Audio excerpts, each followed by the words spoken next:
بسم الله الرحمن الرحيم. اللهم صل وسلم وبارك على سيدنا محمد وعلى اله وصحبه اجمعين. السلام عليكم ورحمه الله وبركاته.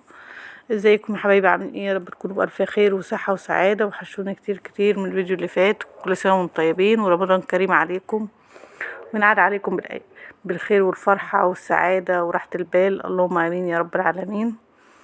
النهارده معانا فيديو جديد. بدأت يومي معاكم من اوله، يعني اللي انا عملته في يومي بدأته معاكم كده من اول ما صحيت من النوم. هنسمي بسم الله ونصلي على الرسول عليه افضل الصلاة والسلام، ونكمل الفيديو كده مع بعض.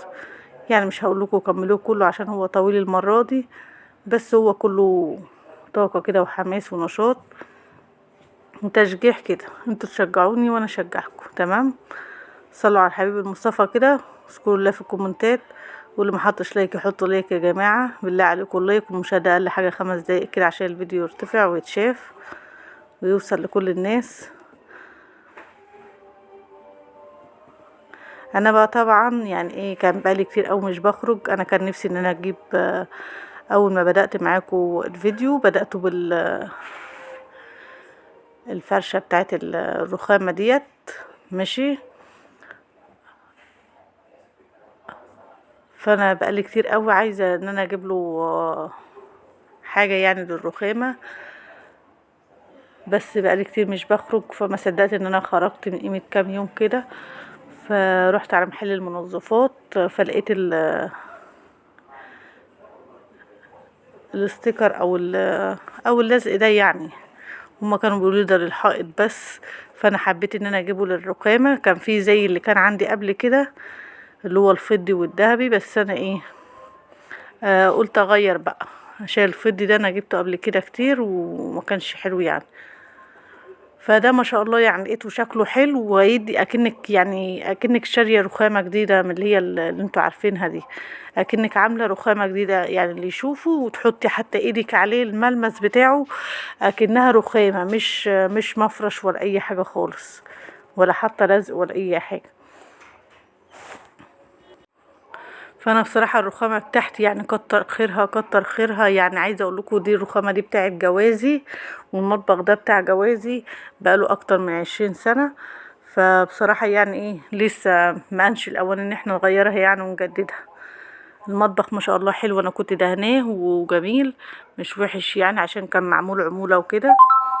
بس الرخام ده بقى طبعا كلكم عارفين ان ده اللي كان موجود زمان، يعني ما كانش فيه الرخام التاني اللي طالع دلوقتي الاسمر واللي هو المنقوش والكلام ده كله.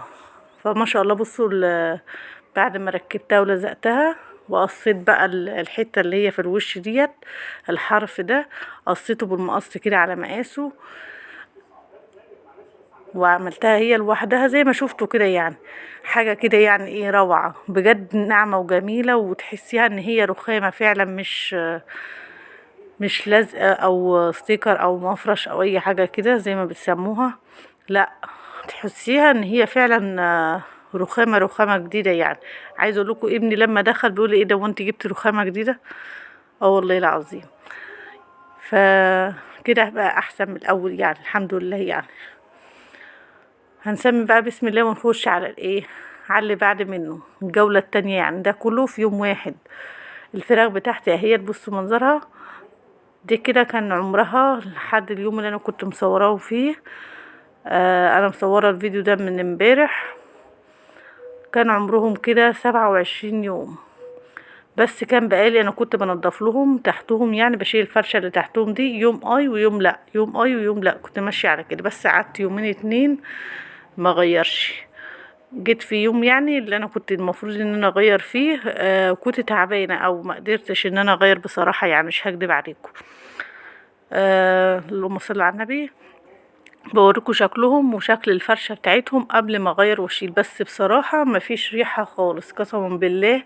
وكمان عشان الجو انا بغير لهم على طول يوم ويوم، وفي نفس الوقت الجو لسه برد، الجو لسه محررش.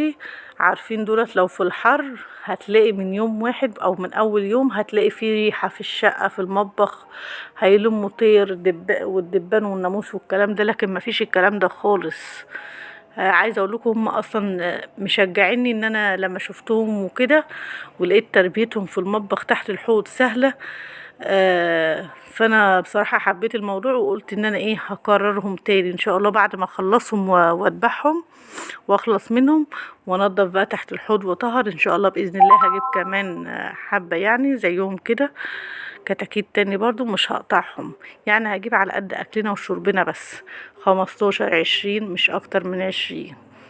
هنا بقى بعد ما غيرت لهم شلت الفرشة اللي هي كانت تحتهم، الفرشة دي بنزلها تحت خالص على البحر كده يعني ورا البيت في الشمسية، وبفرش لهم بقى شكاير تاني نظيفة، وبفرش لهم تبن.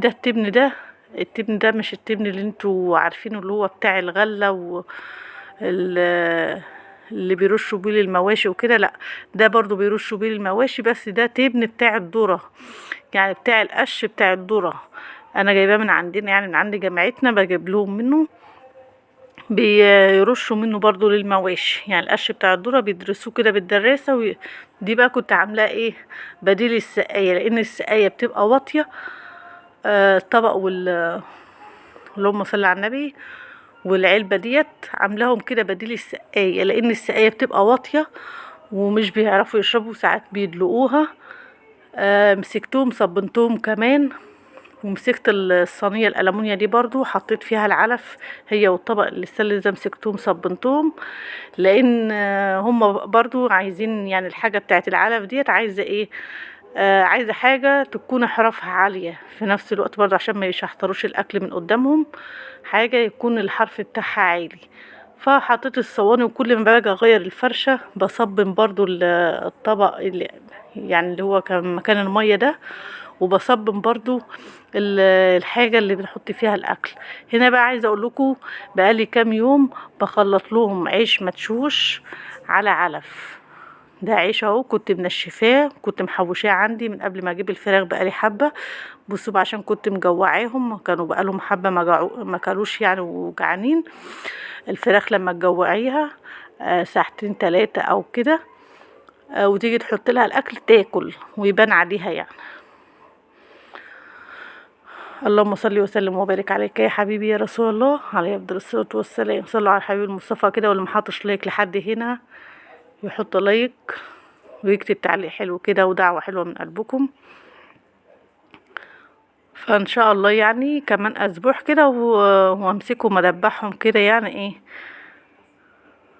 ونخلص منهم، وبعد العيد ان شاء الله بقى هجيب بعد العيد يعني جبت كتاكيت تاني في نفس المكان كده، بس مش هجيبها بقى الا بعد العيد عشان تنظيفات العيد بقى وكده. كل سنة وانتم طيبين، خلاص يعني على الابواب، رمضان طالع يجري. المهم يا جماعة ان العيش بيبقى حلو يعني، وبيخلوهم يرموا معاكي وزن وكده. انا اول مرة احط لهم عيش، يعني اول مرة اجيب الفراخ البيضة واحط لها عيش. انا كنت بجيبهم قبل كده بس كنت باكلهم علف صافي بس سمعت ان العيش والرز لو فايد عندك حبة رز ولا حاجة، رز محمر مسلوق اي حاجة يعني، اي بواقي اكل رز بس ما يكونش فيه طبيخ ولا صلصة ولا الحاجات دي، عشان الحاجات دي بتعمل عفونة وبتعمل ديدان وكده، لا يكون ناشف يعني. الرز حلو والعيش المدشوش، العيش ما تحطوش مبلول، العيش تكوني دشاه وتقلبيه على العلف، يعني كيلو من العيش على 2 كيلو من العلف هيوفر معاكي في نفس الوقت، وفي نفس الوقت برضو هيديكي نتيجة كويسة.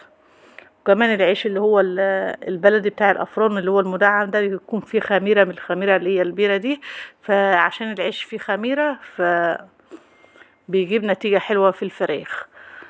هنا بقى بعد ما خلصت فرشت الرخامة المفرش وغيرت الفرشة للفراخ وغسلت لهم الحاجة بتاعتهم، ديرت بقى قلت نعمل الفطار بتاعنا. هنعمل النهاردة؟ كان عندي رجل اللي هي بتاعت المؤاخذة يعني الجاموسة او البقرة، كوارع يعني يا جماعة، هنعمل كوارع، هنعمل فتة كوارع. اللهم صل وسلم وبارك عليك يا حبيبي يا رسول الله. اللايك ثم اللايك، اللي ما حطش لايك يا جماعة يحط لايك، واللي ما اشتركش في القناة اول مرة يزورني اهلا وسهلا بيه، نورتوني وشرفتوني، وجودكم على راسي من فوق، احلى اخوات في الدنيا. اشتركوا في القناة كده يا جماعة وفعلوا الجرس عشان قناتنا تكبر بيكم وعيلتنا تكبر بيكم، وربنا يصلح حالكم وحالنا جميعا يا رب.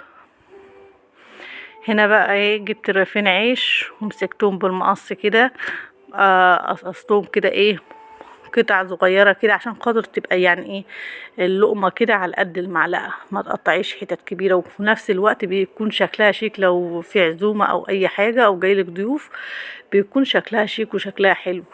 اللقمة بتبقى شكلها مربعات كده وجميلة يعني. فالمهم انا ايه مسكت العيش بقى بالمقص، قطعته بالمقص زي ما شفتوا كده، ودخلته الصينيه في الفرن، وولعت الشوايه من فوق ومن تحت، وبقيت ايدي فيه كل شويه كل دقيقه اقلب عشان خاطر ما يتشعوطش من فوق ومن تحت يبقى طري او ابيض، لا ايدي فيه على طول لحد ما اداني اللون اللي انتوا شفتوه ده. رحت بقى عامله ايه، رحت جايبه حوالي معلقه توم كبيره، وقدحتها كده في معلقه سمنه على معلقه زيت، ورحت بقى ايه مشوحه اللهم صل على النبي العيش في التوم، وعليهم حطيت عليهم معلقه خل كمان عشان خاطر بس الخل ما ظهرش في التصوير، انا كده يعني ايه شكله ان هو ما طلعش في التصوير، انا حطيت خل على العيش وهو بيتشوح مع التوم يعني. تمام. وخلاص كده خلصنا من العيش، حمصناه وشوحناه في السمنه بالثوم وكده. هنخش بقى على الصلصه بتاعتنا بتاعه الكوارع كل ده، ولسه ما وريتكوش الرجل انا كنت مولعه عليها عشان خاطر يعني ايه بتبقى تاخد سوا شويه غير الفراخ غير اللحمه الكوارع يعني. هنا برضو نفس النظام، معلقه توم كبيره وحوالي معلقتين من الزيت. كان عندي صلصه متفرزه، حطيت برضو على قد يعني ايه على قد المقدار اللي انا هستعمله. اللهم صل على النبي. الصلصه عشان مسبكه بصوا ما خدتش مني وقت، حطيت لها بقى التوابل، فلفل اسمر، كمون، كزبره، سنه شطه، مكعب مرق الدجاج، برضو حطيت حوالي معلقتين من الخل كده عليها. هنا بقى التقليه ديت بقى يعني كانت كنت هعمل بيها ادي الكوارع اهيت. عايزه اقول لكم الاضاءه اللي مخلي الاضاءه كده في المطبخ، اللنده اللي انا مشغلاها للفراخ تحت الحوض، اللنده دي هي اللي معاكسه معايا في الاضاءه يعني. لما ببعد عن الاضاءه، لما ببعد عن اللنده بصوا الاضاءه بتبقى حلوه ازاي شويه، لما بدير يعني التليفون او الحامل بعيد عن الحوض شويه بصوا.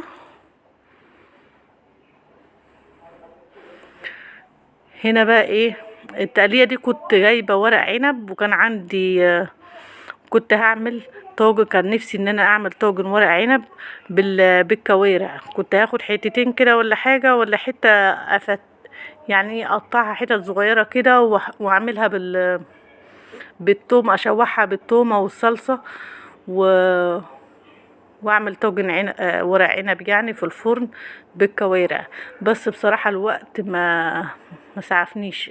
عايزه اقول لكم ان انا سلقت ورق العنب، يعني جبته واتقمع وسلقته وجهزت الخلطه وكل حاجه، وبص لقيت القرآن بتاع المغرب بيقول، فكنت بقى هفرغ الفته وجهز الصينيه بتاع الفطار، ولا هقعد الف الورق العنب ياخد وقت، ولا كنت لسه هياخد مني وقت برضو في التسويه. فرحت ركناه على جنب. والله العظيم بعد ما جهزت الخلطه يعني الخلطه جاهزه، عايزه اقول لكم الخلطه جاهزه على اللف والورق، بس قلت لا عشان ما اسحمش نفسي وازنق نفسي، خلينا بقى في الفته حاجه حاجه وخلاص. هنا بقى ايه جبت اللهم صل على النبي، جبت العيش في الصينيه اهوت. انا كنت حاطاه في الطبق الاستانلس، فضيته في الصينيه عشان الطبق الاستانلس كنت خدته اسلق فيه ورق العنب. تمام. ده ما صورتوش معاكم يعني. حطيت كبشتين 3 كده من الشوربه على العيش كله مره واحده كده، بدل ما احط الشوربه يعني كبشه بكبشه في الاطباق، لا قلت احط الشوربه عليه كله مره واحده كده، وبعدين ايه اشيل بالمقصوصه واقسم كده ايه في الاطباق. وسبحان الله يعني سبحان الله، عايزه اقول لكم العيش والرز والصلصه جوهم على قد عددنا بالظبط.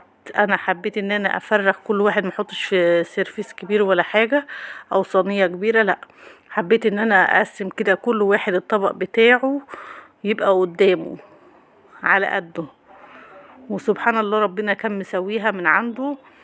العيش، الرز، انا كنت عامله نص كيلو من الرز بس.